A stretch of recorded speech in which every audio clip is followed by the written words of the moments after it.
What is up, guys? Welcome back to the channel. This is Dr. Hammerstack, and today...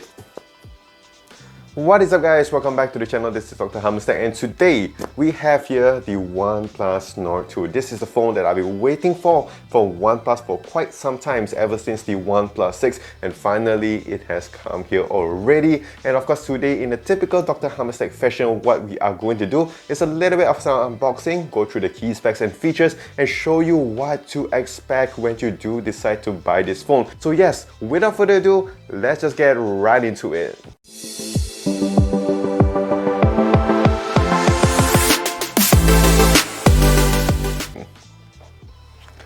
So straight away, you do have your phone, which we are going to check out in a little bit. What else we have here? All right. We have your casing here, which I really do like. A nice kind of, not just a normal, simple, clear case, but you do have some pattern over here.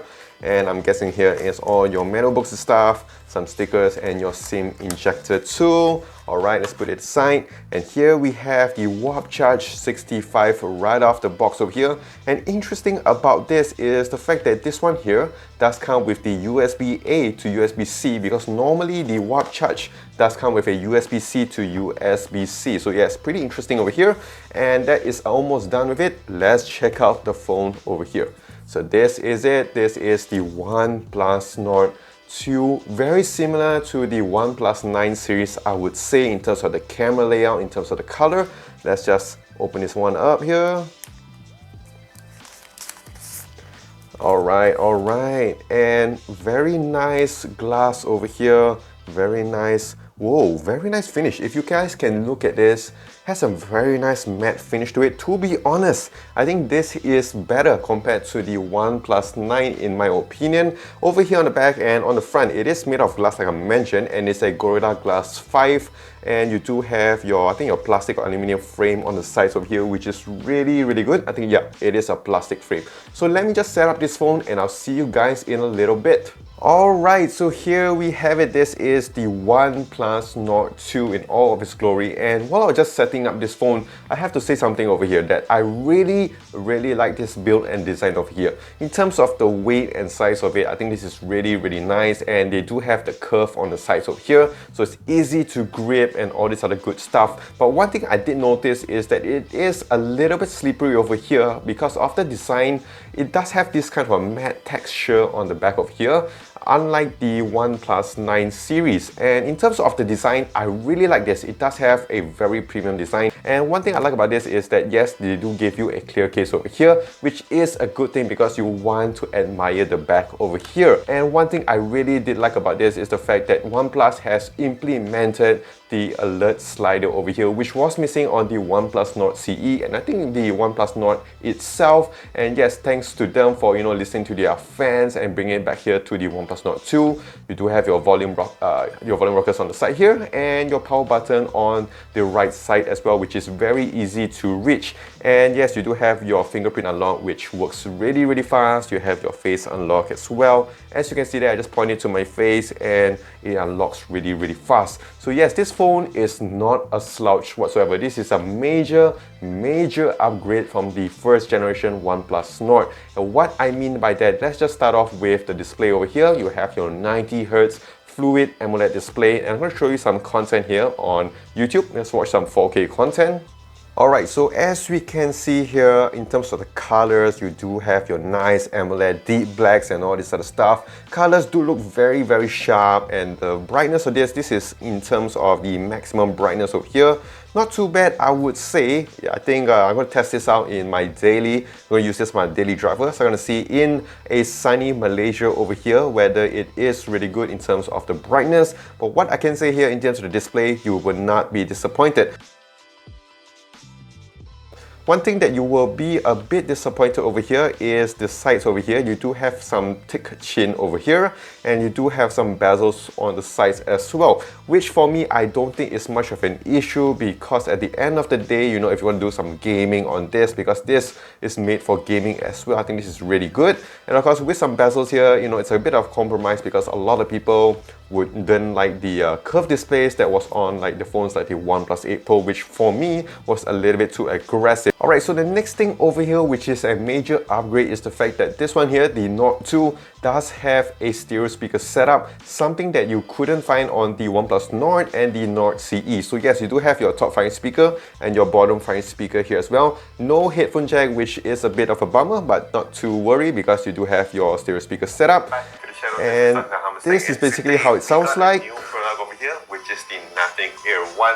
If you guys do not know about them, where have you been living? Alright. So in terms of voice, it's not too bad. The loudness as well is really good. Let's listen to some music over here.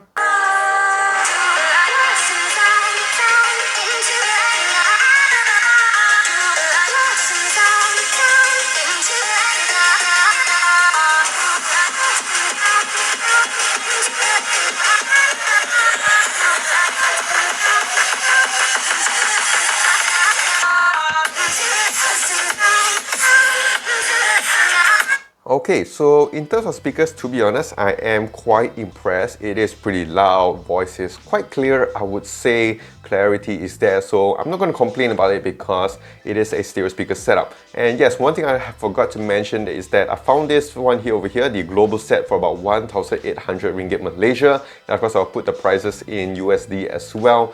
Alright, so next thing we're going to talk about here is the battery side of things. So in terms of the size of it, this one does come with a 4500 mAh battery. And I think this, in terms of size and of course what you're going to get, is very, very decent. And I think what you're going to expect here in 2021. And of course, if you couple this with the fact that this one does come with a 90Hz display, you are going to get a good battery life with this, which of course I am going to test out. And of course, like I mentioned, you do have your 65 watts of warp charge, means you can go from 0 all the way to 100% in just 30 minutes as advertised, which is just simply insane. So yes, other than that, we're going to talk about the software side of things over here. You do have your Oxygen OS, so if you're familiar with OnePlus, it's very, very simple, and I do like this double tap lock feature. I do have certain things like, you know, swipe down to access your quick settings menu. It always feels very at home with OnePlus when I go back to Oxygen OS, and of course, you're not missing out a lot even if you go for the OnePlus 9 or even the OnePlus Nord 2.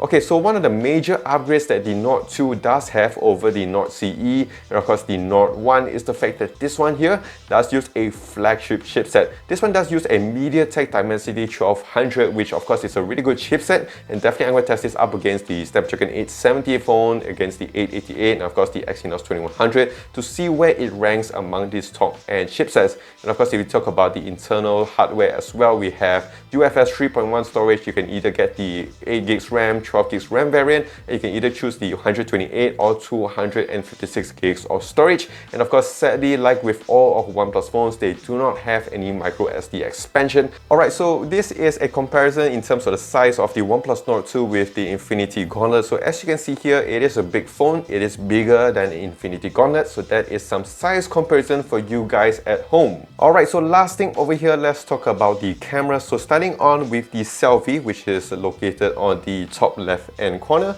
you do have a 32 megapixel f2.5 sensor. And of course, if we look at the back of here, a nice camera design over here.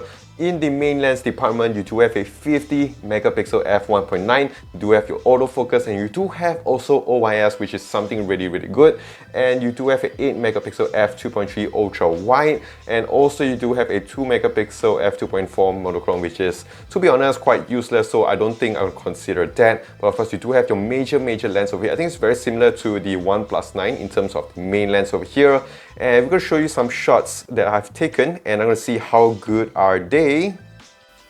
Alright, so now let's check out some shots taken with the main lens, and for me, to be honest, it's a little bit over processed over here. The colors do look a bit more washed out than it actually is. Good amount of details, I would say, but it does look a bit grainy and noisy for my liking. Going on to some ultra wide over here, it had some problem to focus on my subject, which is a bit annoying, and you do get a little bit loss of details over here, and it does look pretty grainy.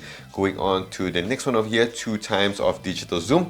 This one actually quite impressed me quite a bit because it does give you good amount of details and sharpness as well. Colors do look great, and even if you go on to 5 times of optical zoom, it looks really, really nice and good amount of details and sharpness as well. Going on to the portrait over here, here, it does look pretty bad, I would say. It doesn't really get into focus, so I will try out with proper people. And if you go on to some selfie shots over here, very good amount of details and sharpness, I would say. Go to the pores over on my face, I do look pretty alright in this selfie shot over here. Going on to some night mode, you can use it with the ultra wide and also for the zoom telephoto as well. But as you can see, the night mode shots are really quite bad, I would say. Very grainy, the details are lost, very bad, I would say. But one thing I did find it quite impressive is the fact that they do kind of slow down when they're taking night mode shots, so hopefully in future updates they will improve in this department. Overall, in terms of the camera quality over here, I gotta say it's a bit of a B- for me. So if you did enjoy this video and of course want to see more of this type of videos, do click the like and smash that subscribe button down below for more videos like this in the future. Do also follow me on my social as well, on Twitter, Instagram, Facebook, and also here on YouTube at Dr. Hammerstack. So that is it, this is Dr. Hammerstack. Stay safe, take care, and wash those hands.